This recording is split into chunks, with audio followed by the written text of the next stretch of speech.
types of data. Mastery measures and general outcome, the Y, getting a bit more technical. Recall common assessment types in schools, their purposes, and how they measure stages of learning here in the pink.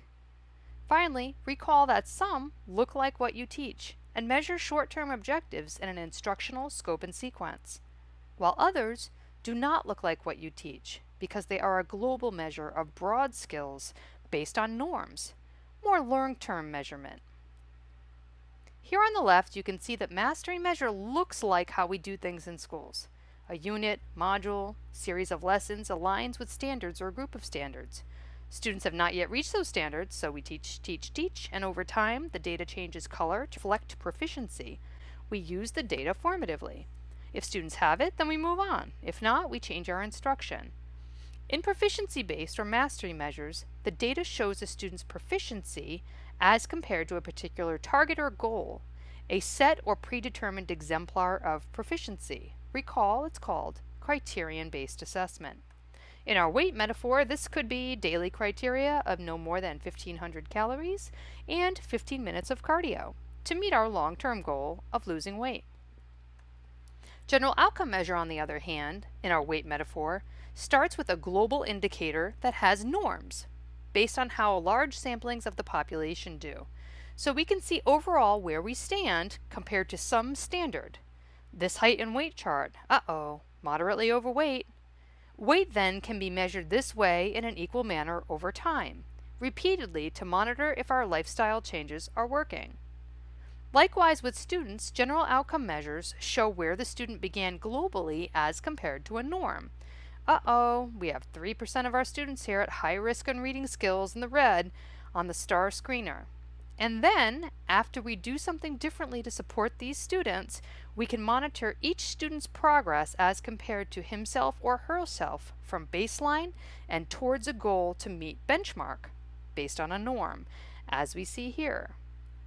A key difference between mastery measures on the left and general outcome measures on the right is comparability of data over time. With general outcome measures, you can compare the score a student received in May to the score they had in September, apples to apples. The student is compared to himself or herself over time and as compared to overall risk level rather than to a specific criteria. This is called norm referenced.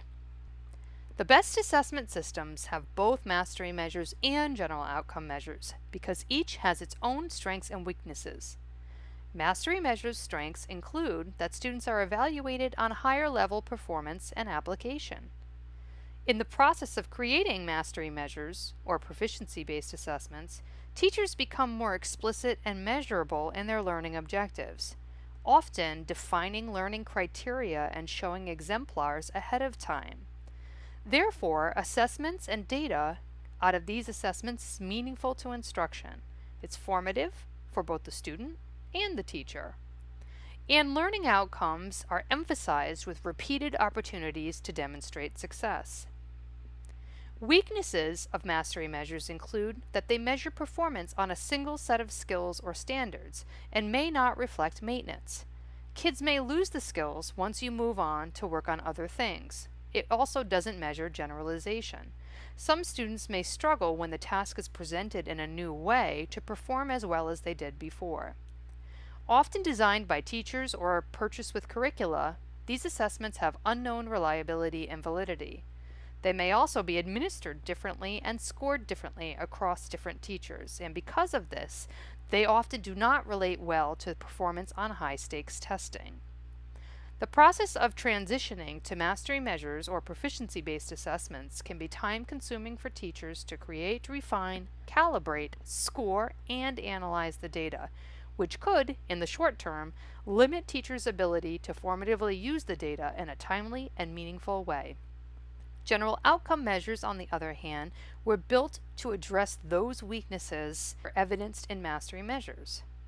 General outcome measures' strengths include that, like your weight, they assess global skills, and therefore you will not have data that is narrow in focus. It will be global, and it can be used all school year regardless of where you are in your instruction to get a global view of where a student is compared to both himself and herself previously as well as compared to norms. General outcome measures automatically assess maintenance and generalization, and have standardized administration procedures and scoring with known reliability and validity for data quality and quick turnaround.